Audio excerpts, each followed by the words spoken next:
Alhamdulillah wassalatu wassalamu ala Rasulillah amma ba'd. Para pemirsa TVRI Riau dimanapun Anda berada, pada kesempatan yang mulia ini kita membahas salah satu dari keajaiban ciptaan Allah Subhanahu wa taala yang Allah abadikan dalam Al-Qur'an dan memberi nama salah satu suratnya, yaitu dengan surah An-Nahl tentang lebah.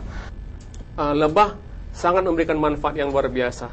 Karena apa? Karena mereka mengikuti wahyu, pedoman dan tuntunan dari Allah Subhanahu wa taala. Ya, memang di sini kita melihat bahwasanya Allah telah bagaimana menciptakan suatu sudah dengan kadarnya, dengan ketentuan yang telah Allah tetapkan sesuai dengan kebutuhan baik untuk hewan itu sendiri dan juga untuk manusia. Karena di sini banyak kebergantungan manusia terhadap lebah ini, baik itu dari apa yang diproduksinya atau bahkan sekarang kita ada tadi yang Ustaz katakan bahwasanya pengobatan dengan suntikan lebah dan sebagainya, dan mungkin di Arab ini sudah biasa Ustaz ya. Nah, ini artinya memang manusia mesti berpikir daripada kehidupan lebah dan mengambil pelajaran. Dan juga harus mengambil pengajaran dan pelajaran dari hasil yang diproduksi oleh madu yang diproduksi oleh lebah berupa madu. Nah, dan dari madu ini bisa manusia mengambil manfaat yang sangat luar biasa, baik untuk kesehatannya, ya, baik dan sekarang banyak para ilmuwan dari medis kedokteran yang kembali kepada herbal, kembali kepada alami, di antaranya adalah dengan madu. Dan menjadikan obat-obat medis ini alternatif. Kalau dulu kan madu yang alternatif, sekarang banyak mereka yang kembali kepada madu sebagai yang utama. Nah, ini artinya, dan itu terus diproduksi karena kebutuhan yang besar, keperluan yang besar oleh umat manusia terhadap madu ini. Dan memang sudah terbukti tentang kebersihannya, kemurnian daripada madu tersebut. Ini salah satu memang kelebihan daripada lebah yang bisa juga kita ambil pengajaran ataupun pendidikan daripada lebah ini, bagaimana satu kesatuan, kemudian kekompakan, kemudian juga upaya protektif, upaya penjagaan diri. Artinya mereka adalah serangga yang tidak mau mengganggu kecuali ketika mereka diganggu. Itu pun sebatas untuk mempertahankan diri ataupun sarangnya. Ini juga sangat luar biasa. Artinya penjagaan terhadap haknya. Nah, tapi kalau memang udah selesai dia memproduksi madu, maka kita lihat kalau di kampung-kampung, di hutan, maksudnya dengan asap sedikit saja, ya kalau memang karena itu untuk manusia, mereka tak akan mengganggu, tak akan menggigit. Tak perlu pakai helm ataupun topeng sebagainya untuk mengambil madu ini. Jadi mereka hidup dengan rapi, kompak, sangat luar biasa. Seperti ini yang kita lihat, yang luar biasa. Ini ada di katakanlah di hutan-hutan.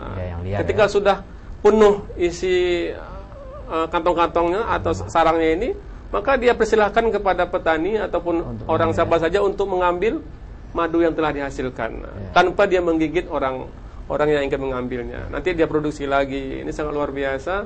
Dan inilah yang kata Allah, afala inna fi dzalika la ayatan liqaumin yatafakkarun. Jadi pada yang semua ini mestilah kita untuk berpikir, mengajak kita untuk berpikir keajaiban yang luar biasa yang ada pada lebah ini dan apa yang dihasilkannya. Terus saya berpikir apa saja daripada struktur tubuhnya, apa yang dia ciptakan, apa yang dia jalani, kekompakan, kan semuanya itu hendaknya menjadi bahan pemikiran oleh manusia. Jadi jangan dilewatkan begitu saja. Memang dia makhluk yang kecil, makhluk yang lemah, bisa kita pukul, tapi di sebalik kelemahannya itu kekecilan banyak keajaiban yang bisa kita ambil manfaat daripadanya. Dan ini semua berakhir kepada bahwasanya ini menunjukkan keagungan Allah Subhanahu wa taala yang mencipta. Dialah Allah Al-Qadir, Allah yang Al-Hakim, Ar-Rahim, Al-Alim, Al-Hakim. Artinya yang menciptakan ini, yang punya ilmu yang sangat luar biasa, yang di situ ada keajaiban, menunjukkan keajaiban makhluk ini, menunjukkan keagungan Sang Pencipta Allah Subhanahu wa taala. Banyak sekali dari yang telah kita sampaikan dari pengajaran-pelajaran yang Allah sampaikan melalui makhluknya yang lemah, yang kecil, yaitu lebah. Nah, kita sebagai manusia tentu di sini Allah ajak kita untuk berpikir dan mengambil hikmah, pengajaran, tuntunan dari makhluk Allah lebah ini. Maka ayat ini ditutup oleh Allah Subhanahu wa taala, "Inna fi dzalika laayatan liqaumin yatafakkarun."